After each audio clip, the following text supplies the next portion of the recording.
Good afternoon, everyone. This is Canada Women's National Team's post-match press conference following Game 3 of the Arnold Clark Cup against Spain with head coach Bev Priestman.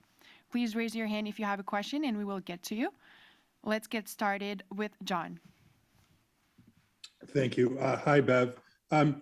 First of all, I just wanted to get your thoughts on this performance overall. And when you look back at the 3 games in the tournament, for you, what were the major learnings about your team?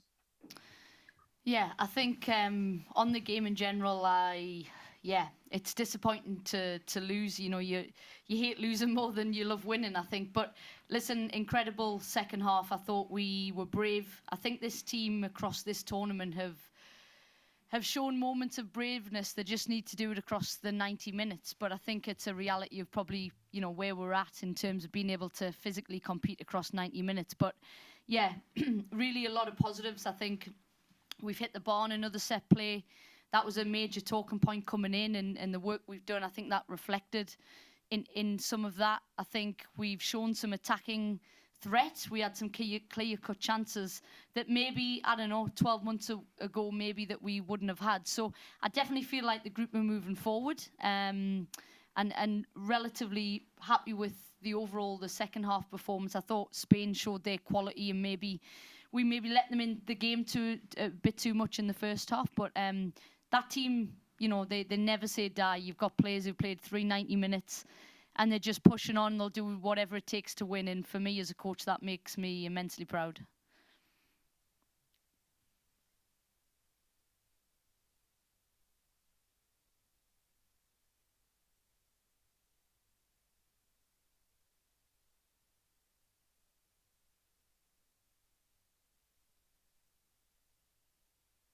Thank you.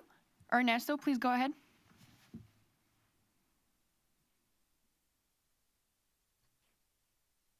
Hi, Bev.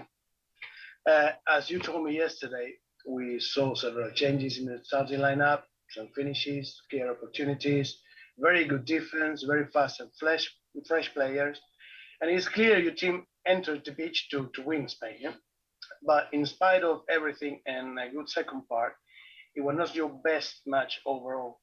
Do you agree that as coincided that the worst match of Canada so far in this tournament, for me, maybe, with the best match of Spain so far, and maybe that was the key of the match? Yeah, I don't know if it was our worst match. I thought second half, in reality, I felt we had Spain camped in their half, and I think that's a big ask. You know, they're a top team. I think you talk about this tournament having teams for the Euros. We've played a team that's probably going to go and win the Euros in one of the 3 teams we've played. So I don't think it was overall the worst match. I thought in many ways the German match, we didn't get hold of the ball enough. So yeah, I think for us it's been 3 games of half a game, to be honest with you, across this tournament. But I can only walk away from this game very happy with the second half and a poor first half in terms of, but that's credit to Spain. I thought Spain had a lot of the ball. I think we were uncomfortable with that deep down. I think, you know, I'd said to the players beforehand, you actually can be in control when they have the ball. But I think the nature of this team, and it's not a bad thing, is they want to be on the front foot. And if I was the Spain coach, I'm saying pay 2 or 3 passes, wait till Canada jump out and then play. And that's what they did in that first half. And we addressed that more second half at half time. Okay, thank you. Thank you. Neil, please go ahead. Thank you. Hi, Bev. Spain came as advertised. You talked about how good they were on the ball.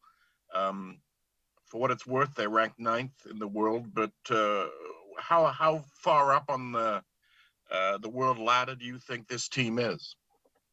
Yeah, I think Spain are more than 9th in terms of where they're at. I think, you know, in Europe, they've been talked about the favourites to win the Euros. And, you know, I definitely felt that in the first half. Like, it definitely felt like a team that is very difficult. You know, we've been known for our defensive prowess. And granted, you know, there was some changes that impact that. And, you know, I made them purposefully in terms of experiences and, you know, first cap, change of the goalkeeper, etc. But, yeah, for me, first half, I felt, you know, that was a fair reflection of that Spain team. So I thought, yeah, they came as advertised, I'd agree.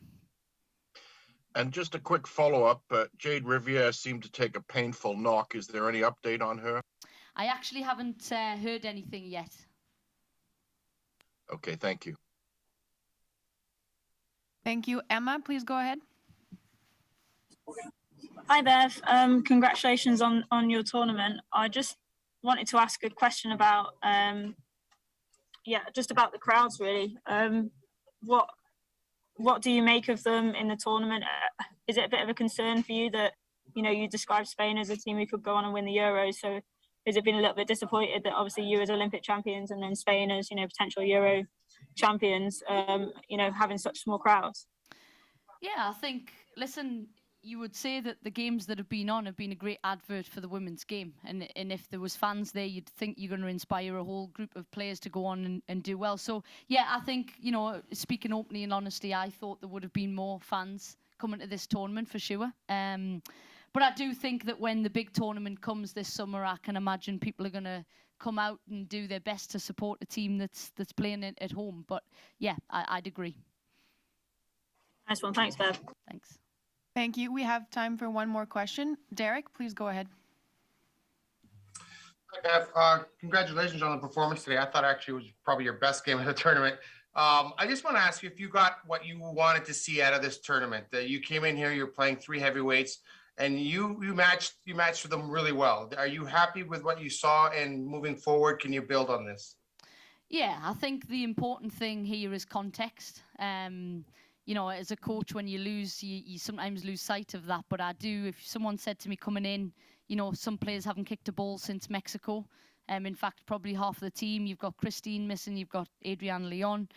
I think we've taken a step forward. I feel like we found ways to get Ashley Lawrence higher. We've got more combinations and more trusted players. I think we've widened the depth. I've tested more players. I said coming into this, we'd come away with European experience. We've done that. So yeah, I think it was a massive, I'm so glad we attended this tournament. I think we've got some massive learnings, and there's some players that have really had to step up. And I must say, for some of those players that haven't kicked a ball since Mexico, some of them have just gone and played 3 games, and that's what this team's about. They love putting the shirt on. They'll give everything. They're braver than they've ever been. That's what I feel. I feel like, we're ready to go after teams. It just didn't happen tonight. But I would agree. I thought that second half, we showed what we could be as a team. Thanks, Bev. Thanks.